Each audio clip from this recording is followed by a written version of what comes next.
ఇదేంటంటే మా కొమ్ము మిఠాయి అంటారనమాట.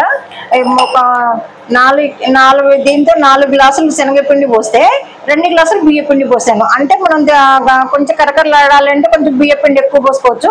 లేకపోతే మామూలుగా 4 గ్లాసులు శనగపిండికి 2 గ్లాసులు బియ్య పిండి చాలు.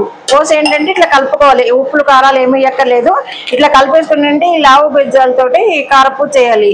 దీన్ని ఏంటంటే కొమ్ము మిఠాయి అంటారు. నేను అవి తయారు చేసి కారపూస తయారైన లావు కారపూస అయిన తర్వాత బెల్లం పాకం పోస్తాను. మళ్ళీ పోసేటప్పుడు చూపిస్తాను. ఇది కొమ్ము మిఠాయి అంటారు. దీన్ని కొమ్ము మిఠాయి చేస్తున్నాను. ఇదేంటంటే మొత్తం చూపించండి.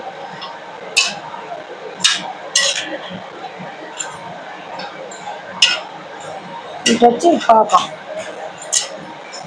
అవుతున్నది.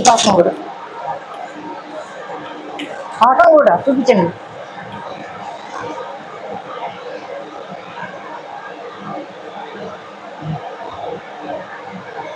మళ్ళీ పాకం పోసిన తర్వాత మిఠాయి తయారైన తర్వాత చూపిద్దాం. నేను చెప్తాను, చూపిద్దాం. ఇదేంటంటే కేజీ 4 గ్లాసులు శనగపిండి, 2 గ్లాసులు బియ్య పిండి పోసి ఇట్లా లావు జంతికలు చేశాను. చేసి ఏంటంటే వీటిని బెల్లం పాకలు పోసేది.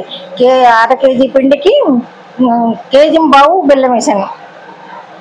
కేజీన్నర పట్టింది. 1/2 కిలో శనగపిండి కారపూసకి 1.5 కేజీ బెల్లం పట్టింది. 1.5 కేజీ బెల్లం పాకం పట్టి పోసాను. ఇంతేంది మిఠాయి. చాలా బాగుంటుంది మిఠాయి. పిల్లలకైనా పెద్దలకైనా ఆరోగ్యానికి మంచిది. షుగర్ ఇబ్బంది ఉండదు. బెల్లంతో చేసాం కాబట్టి ఐరన్ అంటారు. బాగుంటుంది. ఎవరైనా చేసుకో తినచ్చు. ఈ రెసిపీ మీకు నచ్చుతుందని అనుకుంటున్నాను. నచ్చేటట్టయితే ఒక లైక్ చేయండి, షేర్ చేయండి, సబ్స్క్రైబ్ చేయండి. మీకు ఏంటంటే ఇది ఆర్డర్ ఉంది. ఆర్డర్ మీద చేస్తున్నాను నేను. ఇది మీకు ఎవరికైనా కావాలనుకున్న వాళ్ళకి చెప్తే నేను మీకు పంపిస్తాను. ఇట్లా ఆర్డర్ మీద పంపిస్తాను.